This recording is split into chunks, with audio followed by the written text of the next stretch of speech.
Bab 79 Chloe yang kejam. Hai, kasihan Angel.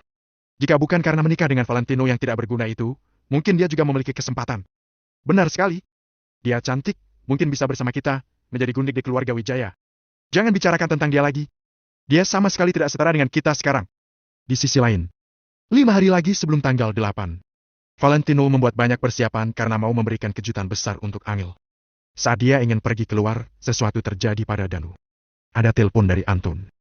Anton tidak mengatakannya dengan terperinci di telepon, hanya menyuruh Valentino untuk pergi secepatnya ke pusat kebugaran Mapledon. Valentino tahu sifat Danu. Jika bukan karena menghadapi masalah yang sangat sulit dihadapi, pria itu pasti tidak akan mengganggunya. Memikirkan ini, Valentino pamit pada Angel dan langsung pergi ke pusat kebugaran Mapledon. Sebelum pergi, Valentino secara khusus memberitahu Angel untuk mengurangi kontak dengan Chloe. Angel tentu saja menyetujuinya. Namun, begitu Valentino pergi, Angel malah ditelepon oleh Chloe. Melihat penelponnya adalah Chloe, Angel berpikir sebentar, lalu menuruti kata-kata Valentino dan menolaknya. Akan tetapi, Chloe sepertinya sedang ada masalah, jadi terus menelponnya. Angel menolak panggilan teleponnya berkali-kali, tapi wanita itu masih terus menelponnya tanpa lelah. Angel benar-benar tidak punya pilihan selain mengangkatnya. Angel, aku merasa sangat sedih. Begitu telepon bersambung, tangisan Chloe langsung terdengar. Angel mengerutkan keningnya, lalu segera bertanya apa yang terjadi kepada Chloe. Hawik, minta putus denganku, Tangis Chloe dengan tampang patah hati. Bukannya kamu bilang kamu sedang menunggu pengakuan cinta dari Tuan Muda Wijaya? Tanya Angel dengan bingung. Kemarin Chloe pamer di depan Angel, mengatakan bahwa Tuan Muda Wijaya akan segera mengutarakan cintanya padanya. Karena Chloe sangat menyukai Tuan Muda Wijaya yang misterius itu, dia seharusnya ingin putus dengan Hawik, kan? Kenapa dia sesedih ini? Chloe tertegun, lalu lanjut berkata sambil menangis. Aku bercanda denganmu, aku tidak tahu siapa itu Tuan Muda Wijaya. Yang aku suka itu Hawik, tapi dia mencampakkanku. Ini?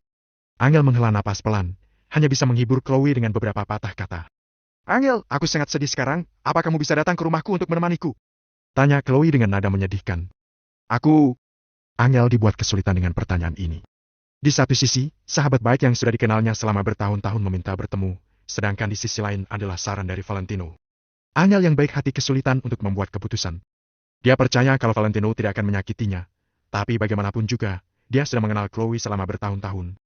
Angel terdiam cukup lama, pada akhirnya memilih untuk menuruti Valentino. Chloe, aku tidak bisa pergi. Valentino keluar untuk mengurus sesuatu, kamu juga tahu kalau aku tidak bisa naik motor listrik. Kata Angel dengan merasa sedikit tidak enak hati. Tidak apa-apa Angel, aku akan menyuruh Hawik menjemputmu, bukan, aku akan menyuruh temanku menjemputmu. Kamu ke sini, ya? Chloe segera mendapatkan kembali semangatnya saat mendengar Angel mengatakan ini. Aku juga ada urusan, kata Angel sambil menghela napas pelan. Chloe terdiam selama 30 detik, lalu tiba-tiba menyeringai. Oke, bagus. Aku sudah dicampakkan dan sekarang aku bahkan tidak bisa berbicara dengan sahabatku. Tidak ada yang menginginkanku di dunia ini, kalau begitu, selamat tinggal, Angel. Chloe terdengar sangat tenang. Setelah berbicara, dia langsung menutup sambungan. Angel langsung panik dan segera memanggil Chloe. Chloe! Jangan masukkan hal ini ke dalam hati. Jangan lakukan hal bodoh. Angel buru-buru menelepon lagi, tapi ponsel Chloe sudah dimatikan. Sekarang Angel benar-benar panik. Bahkan jika dia dan Chloe sudah bukan lagi teman baik, dia juga tidak mau Chloe mati. Karena terlalu mengkhawatirkan Chloe, Angel yang baik hati ini sama sekali tidak berpikir apakah Chloe adalah orang yang rela mati demi cinta atau bukan. Jika iya, maka tidak tahu sudah berapa kali Chloe meninggal sejak putus dari beberapa pacar sebelumnya. Angel sama sekali tidak memikirkannya. Dia buru-buru bersiap-siap dan bergegas keluar dengan kunci motor listrik. Dia awalnya ingin menelpon Valentino dan meminta pria itu untuk mengantarnya pergi, tapi mengingat bahwa Valentino juga ada urusan. Bahkan jika Valentino bergegas pulang, itu juga memerlukan waktu yang cukup lama. Hal yang lebih penting adalah Chloe baru saja dicampakkan seorang pria. Takutnya yang paling tidak ingin dia temui sekarang adalah pria, jadi Angel tidak akan membawa Valentino ke sana. Chloe, jangan lakukan hal bodoh. Angel hampir menangis, dia langsung bergegas ke rumah Chloe. Apa yang tidak diketahuinya adalah orang yang paling bodoh sebenarnya dia sendiri. Di dunia ini, terlalu baik hati belum tentu adalah hal yang baik. Di rumah Chloe yang menutup telepon sama sekali tidak sedang sedih atau menangis, malah tersungging senyuman aneh di bibirnya. Hebat. Aktingmu sangat hebat. Tidak banyak orang yang bisa membuatku kagum. Kamu salah satunya. Ryan yang duduk di sampingnya mengacungkan jempolnya pada Chloe. Aku sudah mengenal Angel selama beberapa tahun. Aku tahu persis sifatnya, terlebih lagi tentang kelemahannya. Jika aku tidak bisa menipunya, itu berarti sia-sia aku hidup. Chloe tampak angkuh, seolah-olah melakukan hal seperti itu membuatnya bangga. Ryan menatap Chloe dengan mata menyipit sembari bertanya. Kamu bilang kalian sudah lama kenal, tapi kamu malah melakukan hal seperti itu pada sahabatmu sendiri. Hati wanita memang paling kejam. Haa? Mendengar Rain mengatakan ini tentang dirinya, Chloe bukan hanya tidak marah, malah merasa bangga. Apa jangan-jangan Tuan Muda Rain tidak tahu kalau ada pepatah yang mengatakan kita harus waspada terhadap kebakaran, serigala dan sahabat? Apa itu sahabat? Semua hubungan dapat diukur dengan uang, semuanya tergantung pada berapa banyak uang. Chloe tersenyum meremehkan. Rain tertawa dan menyetujui kata-kata Chloe. Namun, di dalam hatinya, dia merasa harus menjauhkan diri dari wanita ini setelah masalah ini selesai. Wanita ini gila, pikirannya sangat licik, jadi lebih baik menjauh darinya. Setelah urusan ini selesai, kamu pasti akan dapat bagian. Aku akan memberimu sebuah villa di perumahan di Jing Oriental, kata Rain sambil melambaikan tangan besarnya. Saat mendengar itu, mata Chloe berbinar dan jantungnya berdetak semakin cepat.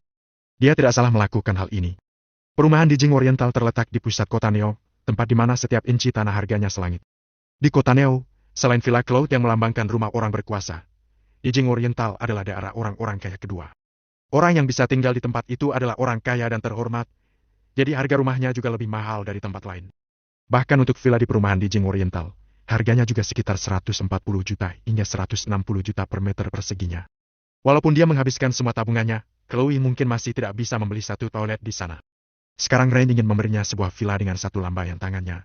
Ini membuatnya sangat bersemangat. Tuan Muda Rain, jangan khawatir. Aku pasti akan mengurus hal ini dengan baik. Chloe menatap Rain sambil mengedipkan matanya. Rain mengangguk kecil. Dia juga merasa gembira. Dia akan segera mendapatkan Angel, wanita yang pernah menjadi primadona di kota Neo. Apakah sebuah villa kecil bisa dibandingkan dengan Angel? Bab 80 terjadi masalah di pusat kebugaran Mapledon. Jumlah uang yang dia habiskan untuk wanita dalam waktu setahun bahkan melebihi nominal itu. Apalagi wanita-wanita di luar itu, bagaimana mungkin mereka secantik dan semenarik Angel? Jadi, meskipun dia memberi Chloe sebuah villa, dia juga merasa itu sepadan. Dalam menghadapi hal yang semakin tidak bisa dia dapatkan, dia akan semakin ingin mendapatkannya. Sekarang Rain berada dalam keadaan seperti ini. Sementara di sisi lain, Valentino sedang bergegas ke pusat kebugaran Mapledon.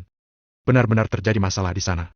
Beberapa tamu yang seharusnya sedang sibuk berolahraga semuanya berkumpul di satu tempat. Semuanya membentuk lingkaran untuk menyaksikan keributan orang-orang itu. Ada apa? Valentino menemukan Danu yang berekspresi muram, lalu bertanya padanya. Entah kenapa dua orang itu berkelahi dan bahkan menolak untuk dilerai. Jelas Danu dengan wajah muram. Setelah melirik ekspresi Danu, Valentino pun tahu bahwa masalah ini mungkin agak rumit. Dengan karakter Danu yang kejam, jika bertemu dengan hal seperti itu, dia pasti akan langsung mengusir mereka. Jika mereka tidak mau mendengarkan, maka dia pasti akan langsung main tangan.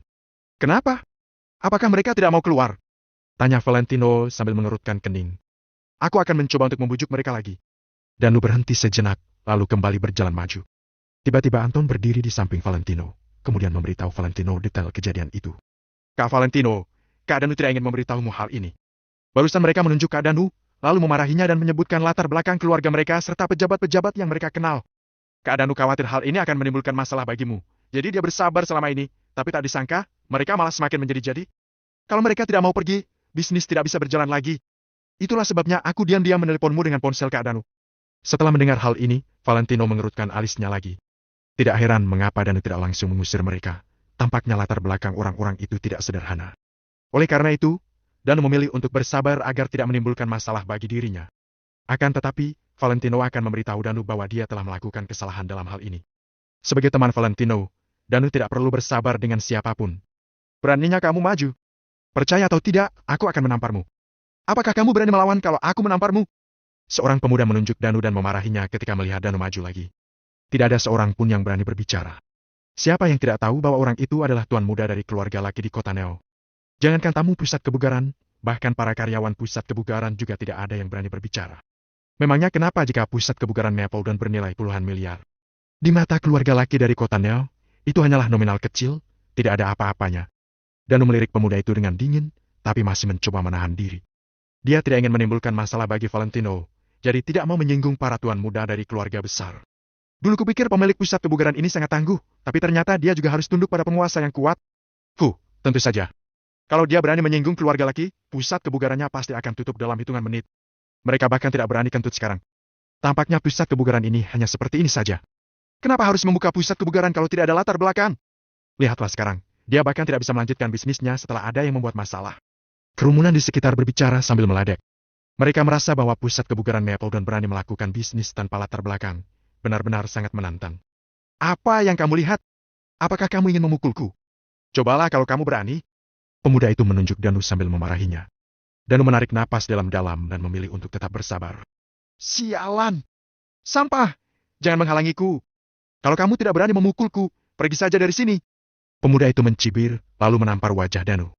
Dengan fisiknya, Danu sebenarnya bisa langsung menghindari tamparan itu, lalu menyekut pemuda itu. Dilihat dari fisik pemuda itu, Danu bisa memukulnya ke tanah hanya dalam waktu 3 detik. Namun sayangnya, Danu hanya menggerakkan lengannya sedikit, tapi masih tidak mau memukul pemuda itu. Agar tidak menimbulkan masalah bagi Valentino, dia memilih untuk menerima tamparan ini. Pada saat itu juga, sebuah bayangan hitam bergegas maju, lalu menghadang di depan Danu. Pelak! Sebuah telapak tangan yang kuat langsung meraih pergelangan tangan pemuda itu. Sebelum pemuda itu bisa bereaksi, Valentino langsung menamparnya balik dengan keras. Pelak! Tamparan itu sangat keras dan langsung menampar pemuda itu, hingga mundur beberapa langkah. Pemuda itu pun menutupi wajahnya dengan ekspresi kaget. Semua orang di sekitar juga langsung tercengang. Mereka bertanya-tanya siapa orang yang tiba-tiba muncul itu, mengapa dia langsung memukul pemuda itu begitu saja. Pemuda itu adalah Mario dari keluarga laki di kota Neo. Orang-orang bahkan tidak berani berbicara keras padanya, apalagi memukulinya. Siapa orang ini? Semua orang menoleh kepada Valentino. Mereka benar-benar tidak mengerti mengapa pemuda berpakaian biasa ini begitu berani. Sialan! Beraninya kamu memukul Tuan Muda Mario? Apakah kamu sudah bosan hidup? Sekelompok orang langsung mengepung Valentino. Pada saat itu, Valentino dengan gesit menyadari bahwa ada sesuatu yang aneh. Orang-orang itu awalnya bertengkar dalam 2 kelompok dan bahkan hampir berkelahi sehingga memengaruhi pengoperasian pusat kebugaran. Namun sekarang, mereka semua malah bergabung bersama dengan musuh dan berbalik untuk menyerangnya. Apakah orang-orang itu satu kelompok? Jika mereka adalah satu kelompok, lalu apa tujuan mereka sengaja bertengkar di sini dan memengaruhi pengoperasian pusat kebugaran Mapledon? Pada saat Valentino memikirkan hal ini, puluhan orang itu telah mengepung dirinya. Kak Valentino! Danu melihat hal itu dan segera berdiri berdampingan dengan Valentino. Valentino sadar kembali dari pikirannya, kemudian melirik puluhan pemuda di depannya. Ingat, temanku tidak akan pernah memilih untuk menerima penghinaan hanya karena latar belakang lawan yang kuat. Jangan takut akan menimbulkan masalah untukku. Lakukan saja apapun yang kamu mau. Jika terjadi masalah, aku akan membantumu. Kata-kata Valentino sangat sederhana, tapi ketika Danu mendengarnya, matanya langsung memerah. Kak Valentino! Danu sangat tersentuh, dia yang biasanya pendiam tidak pernah dapat menemukan kata yang tepat untuk mengungkapkan emosinya. Valentino! So hebat apa kamu di sana? Kamu sudah dalam masalah, apakah kamu tahu? Pada saat ini, pemuda yang dipukuli sebelumnya menunjuk Valentino sambil memarahinya. Valentino menoleh ke arahnya, dia sedikit terkejut karena ternyata orang itu tahu namanya. Setelah melihat wajah pemuda itu dengan jelas, Valentino tidak bisa menahan diri untuk mencibir. Pepatah berkata musuh akan selalu bertemu, ternyata itu benar. Mario adalah salah satu generasi penerus keluarga kaya yang ikut dengan Randy Barja sebelumnya. Terus terang saja, Mario hanyalah seorang anak buah Rain. Valentino tidak menyangka akan bertemu dengannya di sini. Sekarang Valentino sedikit curiga apakah hal ini hanya kebetulan biasa atau kebetulan yang telah direncanakan. Kenapa? Apakah satu tamparan masih tidak cukup? Valentino melirik Mario dengan tenang. Mario menegang dan langsung menjadi sedikit takut. Latar belakangnya memang sangat hebat, tapi jika harus bertarung sendirian, dia tentu saja bukan lawan Valentino. Dasar bajingan, beraninya kamu memukulku. Mario bersembunyi di balik kerumunan, lalu berteriak sambil menunjuk Valentino. Bab 81 pertarungan terjadi. Aku bahkan berani memukul tuanmu, apalagi kamu yang hanya seorang anak buah. Setelah Valentino selesai berbicara, dia langsung berjalan lurus ke depan. Dia tidak ingin membuang waktu untuk berbicara dengan Mario. Dia ingin menyelesaikan masalah ini sesegera mungkin, kemudian bertanya kepada Mario mengapa dia membuat masalah di sini. Pergi! Bunuh mereka! Aku akan bertanggung jawab jika terjadi apa-apa.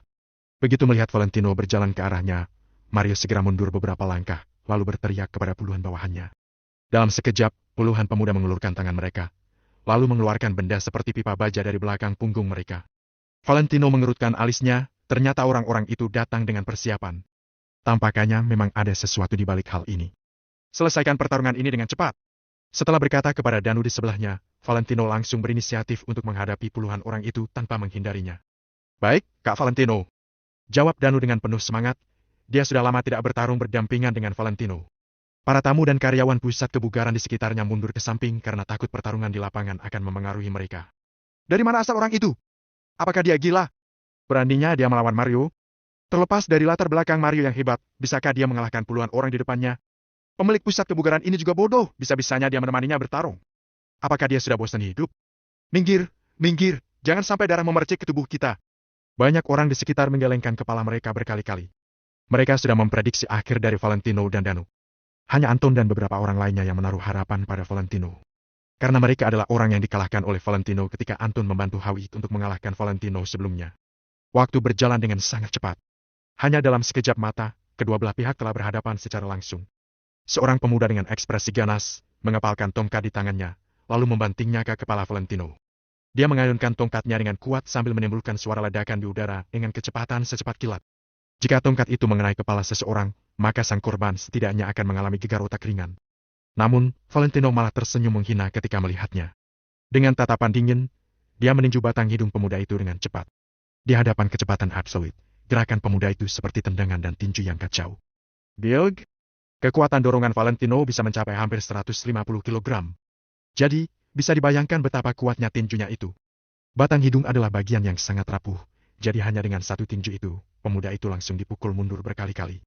Ketika dia menutupi hidungnya dengan tangan, darah bahkan terus mengalir dari sela-sela jarinya. Tongkat di tangannya kemudian direnggut oleh Valentino. Valentino bahkan tidak meliriknya sama sekali, melainkan langsung berbalik untuk memukul pemuda lainnya. Tongkat yang sama tampak seperti senjata yang berbeda ketika berada di tangan Valentino. Ketika tongkat berada di tangan Valentino, ia diayunkan dengan sangat bertenaga. Sudut serangannya sangat licik, dia khusus memukuli bagian tubuh lawan yang rapuh, tapi tidak menyebabkan akibat yang fatal. Biog, biog, ah, syah. Suara pertarungan yang kacau bercampur dengan teriakan dan suara tarikan napas dari kerumunan. Pusat kebugaran terlihat sangat kacau saat ini. Valentino dan Danus seperti dua ekor harimau ganas yang memasuki kawanan domba. Mereka mengayunkan semua benda yang ada di tangan mereka, lalu langsung menggunakannya untuk memukul lawan. Tidak ada satupun pemuda yang bisa menahan lebih dari 2 serangan dari mereka. Begitu dipukul, para pemuda itu akan langsung jatuh ke tanah sambil berteriak. Krak! Tongkat di tangan Valentino akhirnya bertabrakan dengan sebuah pipa baja dan langsung patah menjadi 3 bagian. Pemuda itu mengambil kesempatan ini untuk segera memukul Valentino dengan pipa baja sehingga tubuh Valentino terhuyung-huyung. 5 hingga 6 orang pemuda di sebelahnya juga melihat kesempatan itu. Mereka pun bergegas menuju Valentino, lalu meninju dan menendangnya dengan gila-gilaan. Pukul! Pukul! Kalau dia kalah, aku akan mentraktir kalian ke Hat Club. Teriak Mario dari belakang. Bagaimanapun juga, Valentino hanyalah orang biasa. Meskipun fisiknya sangat bagus, kedua tinjunya tentu saja tidak bisa mengalahkan begitu banyak orang. Begitu diserang oleh 7 hingga 8 orang secara bersamaan, dia hanya bisa menghindari 3 atau bahkan 5 serangan, tetapi tidak bisa menghindari semua serangan. Biog, biog. Tendangan dan tinju yang berat menghantam Valentino berturut-turut, menyebabkan Valentino terus mundur. Tapi Valentino bertahan agar tidak jatuh seperti seorang dewa perang. Saat melihat hal itu, Dan menendang seorang pemuda dengan marah, kemudian hendak pergi membantu Valentino. Namun, dalam sekejap, dia juga ditahan oleh beberapa orang dan tidak mungkin bisa membantu Valentino. Pada saat ini, Valentino hanya bisa mengandalkan dirinya sendiri. Saat ini, para tamu pusat kebugaran di sekitarnya tercengang. Gadis-gadis yang suka berolahraga itu juga menatap Valentino dengan kaget. Valentino setidaknya telah mengalahkan 7 atau 8 orang pemuda sekarang. Bukankah itu sangat mengerikan? Pada saat ini, dia juga diserang oleh 6 hingga 7 pemuda pada saat yang sama, bahkan dipaksa untuk mundur berkali-kali. Namun, tidak peduli seberapa banyak serangan yang menimpanya, dia tetap tampak acuh tak acuh seperti seorang kaisar. Dia memilih berdiri hingga mati daripada berlutut untuk hidup. Semua orang dikejutkan oleh Valentino. Gila! Biog! Seorang pemuda tiba-tiba melompat, lalu menendang dada Valentino dengan kuat. Valentino tiba-tiba membungkuk untuk menghindarinya, kemudian mengangkat dumbbell seberat 30 kg. Dumbbell seberat 30 kg itu tampak seringan kapas di tangan Valentino. Kemudian dia menghantamkannya ke kaki pemuda itu tanpa ragu. Krak! Terdengar suara tulang pecah dan pemuda itu menjerit kesakitan sambil memegang betisnya. Valentino memegang dumbbell di kedua tangannya dengan mata memerah. Kemudian, dia menghentikan langkah mundurnya, lalu bergegas menuju pemuda-pemuda di depannya. Semua orang dikejutkan oleh kondisi Valentino saat ini. Mata merahnya itu seperti binatang buas yang terlepas dari kandangnya. Siapapun yang melihatnya pasti akan ketakutan. Detik berikutnya, terjadi sesuatu yang lebih mengejutkan. Mereka melihat bahwa Valentino seperti dirasuki oleh dewa pembunuh. Sekujur tubuhnya memancarkan aura dingin yang tiada batasnya, membuat orang-orang menggigil. Suhu di pusat kebugaran seolah-olah telah turun drastis. Semua orang melangkah mundur lagi dengan ketakutan. Biog! Biog! Valentino seperti seekor harimau yang memasuki kawanan domba, setiap musuh yang berdiri di depannya pasti akan dimusnahkan. Pemuda manapun tidak akan dapat menandingi pukulan berat dumbbell seberat 30 kg ini. Beberapa saat kemudian, hampir 20 pemuda tersungkur ke tanah. Mereka tergeletak di tanah sambil berteriak. Di antara 20 orang itu, setidaknya ada 15 orang yang dipukuli oleh Valentino sendirian. Kekuatannya sekali lagi mengejutkan para penonton. Aku tiba-tiba mengerti satu hal. Jika bukan karena Kak Valentino berbelas kasih kepada kami sebelumnya, kami pasti masih terbaring di rumah sakit sekarang. Gumam Anton. Meskipun yang lainnya tidak berbicara, mereka juga tahu bahwa apa yang dikatakan Anton itu benar. Ketika melihat situasi itu, Mario ketakutan hingga ingin diam-diam menyelinap pergi dari tempat itu. Namun, baru saja melangkah, dia langsung tertangkap basah oleh Valentino. Apakah aku membiarkanmu pergi? Valentino tersenyum dingin, lalu membantingkan dumbbell di tangannya ke arah Mario. Diog?